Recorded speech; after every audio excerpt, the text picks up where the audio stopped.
waa idin salaamaya dhammaan daawadayaasha daawanaya saaxiibaday khaasatan meel walba joogtaan waa hoob abuukar oo idin le mar kale soo dhawaada axad wanaagsan maanta waa axad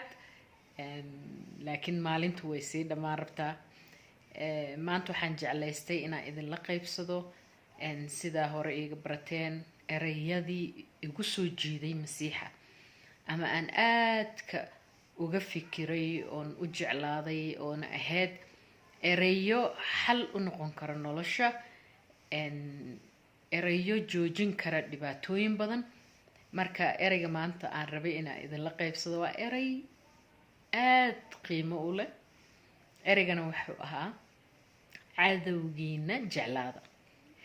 waa waxa ugu adag adduunka waa waxa ugu adag uu qof bini aadana uu samayn karo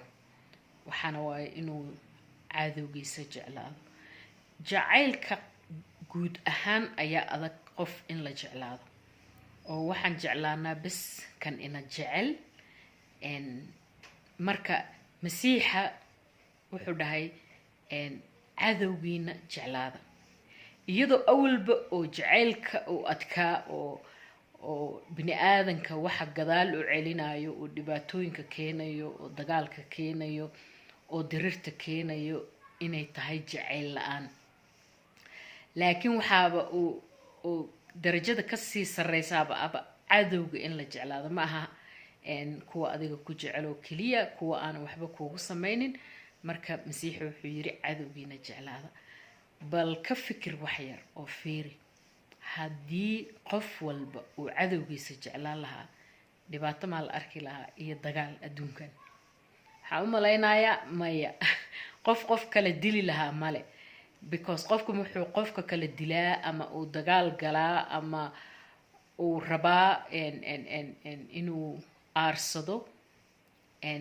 waxa waaye because qofka ayaa cadow u haysto qofka kale marka haddiiba masiixa hadalkiisa la raaci lahaa oo ah cadowgiina jeclaada so qof cadow kugu adoo u jeedid wuxuu ku leeyahay jeclaaw markaad jeclaatidna waxa waaye xal waxay u noqonaysaa inuunan dagaal jiri doonin inaynan dirir jiri doonin inaynan cadaawatinimo jiri doonin marka waxyaalaha oon aadka u xiiseeyo aniga keliya ma aha laakiin dad aad u badan oo masiixa u yimid oo ka mid ah yacni adduumada kale xataa soomaali aanan ahayn oo wadamada kale kasoo jeeda ayaa kelmadaas ayaa aad iyo aad ugu soo jiiday masiixa marka kelmadan waxay ka mid tahay kelmadaha aan aad uga fikiro oo aan isdhaho haddii masiixa la raaci lahaa haddii hadaladiisa la sameyn lahaa dhibaatooyin badan oo dunida jiro ayaan ka kaaftoomi lahayn marka hadda Soomaaliya camal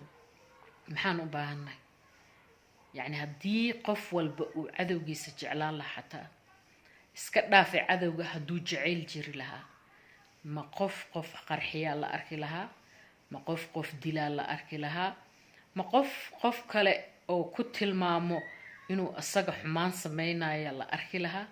because waaba jacayl ayaa u gudbinaysaa xataa cadowgaaga wax walbana waxay ka imaadaan horta fikirkay ka imaadaan fikirka insaanka oo jecel inuu kasoo intiisa loo yeelo yani aniga sidaan wax ugu jeedo inay noqdaan ayuu bini aadanka jecel yahay yani qof kasto wuxuu jecel yahay siduu asaga wax ugu jeedo inay noqdaan